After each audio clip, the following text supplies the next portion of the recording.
কংগ্ৰেছক ৰামটাঙোন হঠাই গেৰুৱা হ'ল মানস বৰা। একালৰ জ্যেষ্ঠ কংগ্ৰেছৰ পুত্ৰ এতিয়া বিজেপিৰ হাতৰ মুঠিত। কিন্তু ৰব, এতিয়া আহোঁ আচল কথালৈ। মানস বৰাই বিজেপিত যোগদান ঠিকেই কৰিলে, কিন্তু ভাষা জ্ঞান শূন্য মানস বৰাৰ। নিজৰ দলৰ নামটোকে শুদ্ধকৈ লিখিবলৈ নিশিকিলে মানস বৰাই। চাওক এই বিশেষ পোষ্টটো। বিজেপিত যোগদান কৰিয়েই দলৰ প্ৰতিষ্ঠা দিৱসৰ শুভেচ্ছা জনাই মানস বৰাই নিজৰ ছ'চিয়েল মিডিয়া হেণ্ডেলত দিলে এটা বিশেষ পোষ্ট। কিন্তু ভালকৈ মন কৰক এই বিশেষ পোষ্টটো। ভাৰতীয় জনতা পাৰ্টিৰ পাৰ্টি বানানটোকে ভুলকৈ লিখিলে মানস বৰাই। ডাঙৰীয়াৰ বানানটো আকৌ লিখিলে মুঠনীয়া দৰ ঠাইত দন্তীয়া দ। মুঠতে ভুলৰ উপৰি ভুল। কমেণ্টত আকৌ এজনে কৈয়ে পেলালে, অসমীয়া ভাষাৰ শ্ৰাদ্ধ পাতিলে আপুনি। এসময়ত গৌৰৱ গগৈৰ ছাঁটোৰ দৰে থকা কংগ্ৰেছৰ জ্যেষ্ঠ নেতা অকণ বৰাৰ পুত্ৰ মানস বৰাই বিজেপিত যোগদান কৰা ঘটনাই সংবাদ মাধ্যমৰ শিৰোনাম দখল কৰিছিল।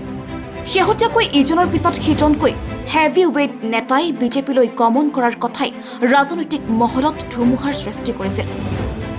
যোৱা 30 মাৰ্চ তাৰিখে ৰাজহুৱাকৈ গেৰুৱা বসন পৰিধান কৰিলে অকণ বৰাৰ পুত্ৰ মানস বৰাই।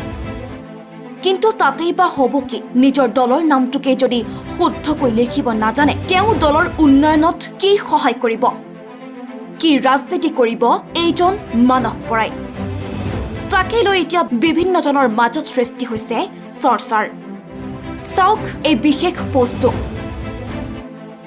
প্ৰথমৰ পৰা শেষলৈকে 100টাৰ ভিতৰত 99টাই ভুলকৈ লিখিছে মানস বৰাই, যাক লৈ এতিয়া চৰ্চাৰ কেন্দ্ৰবিন্দু হৈ পৰিছে মানস বৰাৰ এই বিশেষ পোষ্টটো। ক্ষণত ৰত্নদয় নৰনাৰায়ণ সতীৰ্থৰ লগতে অংকুৰণ শব্দটোৰো বানান ভুলকৈ লিখা দেখিবলৈ পোৱা গৈছে, যি পোষ্টে এতিয়া ছ'চিয়েল মিডিয়াটো খলকনিৰ সৃষ্টি কৰিছে। কালিৰ দিনটোত মানস বৰাই ফেচবুকত পোষ্ট কৰা এখন প্লেটে ইতিমধ্যে চৰ্চাৰ কেন্দ্ৰবিন্দু হৈ পৰিছে। যি ঠাইত লিখা আছে ভাৰতীয় জনতা পাৰ্টিৰ প্ৰতিষ্ঠা দিৱস উপলক্ষে তেওঁ যিখন প্লেট আপলোড কৰিছিল, সেই প্লেটখনত তেওঁ ভাৰতীয় জনতা পাৰ্টিৰ পাৰ্টি শব্দটো হৰ্ষৰিকাৰ ঠাইত দীৰ্ঘৰিকা লিখা পৰিলক্ষিত হৈছিল। তাৰ বিপৰীতে ভাৰতীয় জনতা পাৰ্টিৰ যি মূল পেজ আছে তাত আচলতে ভাৰতীয় জনতা পাৰ্টিত হৰ্ষৰিকাৰহে লিখা পৰিলক্ষিত হয়, যিটো মানস বৰাই এতিয়ালৈকে শিকা পৰিলক্ষিত হোৱা নাই। অন্যহাতে মানস বৰাৰ ফেচবুক পোষ্টটোত বাৰে বিংকতি ভুল থকা বুলি ক'লেও আচলতে ভুল কৰা নহ'ব, অতিৰঞ্জিত নহ'ব যে মানস বৰাই নৰনাৰায়ণ শব্দটো লিখিব নাজানে।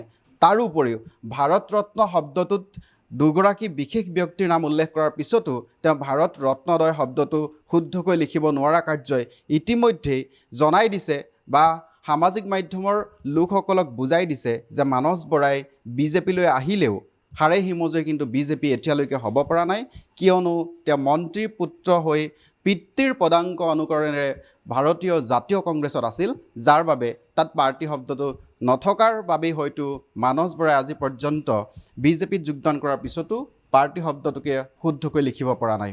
নিউজ ডেস্ক ৰিপৰ্ট, সচ দ্য ৰিয়েলিটি।